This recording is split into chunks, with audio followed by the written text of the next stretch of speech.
दिए गए हैं √3 न्यूटन और 1 न्यूटन। दो फोर्सेस आपके पास हैं, √3 न्यूटन और 1 न्यूटन, ठीक है। दो फोर्सेस आपको दिए गए हैं और ये कितने कितने एंगल बनाते हैं। देखिए θ1 यानी 30 डिग्री दिया, θ2 60 डिग्री दिया है। ये θ1 यानी 30 डिग्री, यानी P1 जो फोर्स है यहीं पे देख लीजिए, P1 फोर्स क्या है, √3 न्यूटन का है, ये 30 डिग्री दिया है। और P2 जो है ये वाला फोर्स है जो θ2 है आपको 60 डिग्री दिया है। सिर्फ यही दिया है, ठीक है। सेम डायरेक्ट एप्लीकेशन है ये, आप देख पा रहे हो। आपको क्या बताना है, थीटा की वैल्यू बताना है। थीटा की वैल्यू पूछा इन्होंने सिर्फ, ठीक है। आपको रिजल्टेंट नहीं पूछा, परेशान मत होइएगा। तो सबसे पहले इसका देखिए, जो P मान लेते हैं इनका क्या है, रिजल्टेंट है। तो आप लिख सकते हो by the previous article Px क्या आएगा, P1 cos θ1 plus P2 cos θ2, और Py लिख सकते हो P1 sin θ1 P2 sin θ2। तो ये आपका आएगा क्या, देखिए P1 की वैल्यू क्या है, इसको ये रीड राइट कर लेते हैं, √3 cos θ1, cos 30 कितना होता है, √3/2 होता है। सेम P2 कितना है 1, cos 60 क्या होता है 1/2। तो आपका आ क्या गया, 3/2 प्लस 1/2 यानी आ गया 1 न्यूटन। Px क्या होगा 1 न्यूटन। Py निकाल लेते हैं, P1 क्या है √3 sin θ1 sin 30 1 हाफ होता है, और P2 1 है sin 60 √3/2 होता है। तो आपका ये आ जाएगा 2 √3/2, तो ये √3 आ जाएगा, ठीक है। आपको tan थीटा बताया था क्या था, Py/Px होता था, बताइए। और यहाँ पे क्या है, Py कितना है √3 है, Px क्या है 1 है, और √3 को आप क्या लिख सकते हो, tan 60 लिख सकते हो। तो यहाँ से आपका थीटा नोन हो जाएगा, वो कितना आ जाएगा 60 डिग्री। बिल्कुल आसान है, कोई मुश्किल नहीं है। अगर आप आर्टिकल समझ गए तो सीधा एप्लीकेशन है इस पर, ठीक है। दो फोर्सेस गिवन थे, वो पॉजिटिव एक्स एक्सिस से θ1 θ एंगल बना रहे थे, जो वैल्यूज़ ये हैं। आपसे पूछा था कि जो उनका रिजल्टेंट होगा वो एक्स एक्सिस से कितना एंगल बनाएगा, वो 60 डिग्री का एंगल बनाएगा। डायरेक्ट एप्लीकेशन, ठीक है। एक क्वेश्चन और देख लेते हैं, फिर हम नेक्स्ट लेक्चर में कंटिन्यू करेंगे कुछ इक्विलिब्रियम की कंडीशन, और उसी लेक्चर में हम लोग देखेंगे प्रीवियस ईयर कुछ क्वेश्चंस देखेंगे, टीजीटी पीजीटी जो आए हुए हैं उनको भी हम कराएंगे अगले लेक्चर में, ठीक है। बने रहिएगा। एक क्वेश्चन और कर लेते हैं, ठीक है। ये क्वेश्चन क्या कह रहा है, ठीक है। ये क्वेश्चन कह रहा है 3 इक्वल फोर्स हैं, एक पॉइंट पे लग रहे हैं, ठीक है, और बीच का जो फोर्स है वो 60 डिग्री एंगल दोनों फोर्सेस से बनाता है। तो आपको तीनों का रिजल्टेंट बताना है, ठीक है। ये आप समझ पा रहे होगे, ये थोड़ा सा न्यू प्रॉब्लम है, ठीक है। 3 इक्वल फोर्स हैं, ठीक है, 3 इक्वल फोर्स हैं, 3 इक्वल फोर्स हैं, और जो बीच वाला फोर्स है वो फर्स्ट फोर्स है और थर्ड फोर्स है।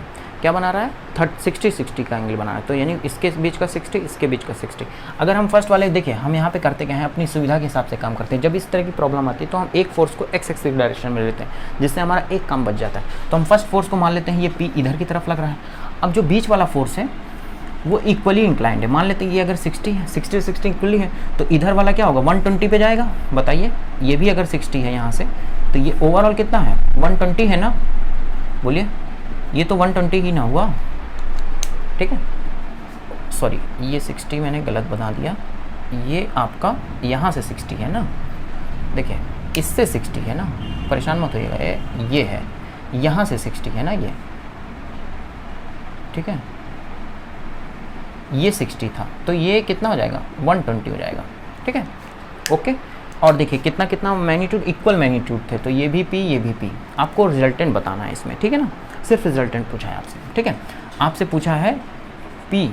अब यहाँ देखिए रिजल्टेंट, ये मान लीजिए F2 है, ये F3 है, ये F1 है, आपसे F पूछा है मान लीजिए, यहाँ नोटेशन बदल दीजिए थोड़ा सा, ठीक है। तो देखिए यहाँ क्या कह रहा है, आप कुछ मत करिए, जितने फोर्सेस हो उनका सिर्फ प्रोजेक्शन वाला आइडिया लगाइए, ये रिजॉल्व पार्ट वाला। तो देखिए मैं यहाँ पे क्या कर रहा हूँ, ये जो मेरा F है इसका X वाला पार्ट ले रहा हूँ, X वाला पार्ट यानी F1 का मैं तीनों का अलग अलग निकालूंगा, उनका सम कर दूंगा। तो पहला जो F1 फोर्स है उसका OX डायरेक्शन में कितना होगा, रिजॉल्व पार्ट सेम पूरा वही हो जाएगा, 0 एंगल बना रहा है क्योंकि इससे, तो ये आपका हो जाएगा P cos 0, ओके। अब सेकेंड फोर्स का देखेंगे OX डायरेक्शन में कितना है, ये 60 है ना, तो सेकेंड वाला P cos 60। थर्ड वाला देखेंगे कितना बना रहा है 120 बना रहा है, देखिए 60 तो ये बना रहा था, 60 इससे भी ये बना रहा है, तो ये P cos 120। बोलिए, अब इसको सॉल्व कर लीजिए, देखिए ये P आ जाएगा क्योंकि 1 है, P into half plus P into minus half, ठीक है। तो ये क्वांटिटी कट जाएगी, ये आएगा आपका P, ठीक है। यानी X डायरेक्शन में टोटल वर्क कितना, टोटल इफेक्टिव फोर्स कितना है P। अब इसी तरह Fy निकाल लीजिए, सेम P sin 0 पीछे से p sin 60,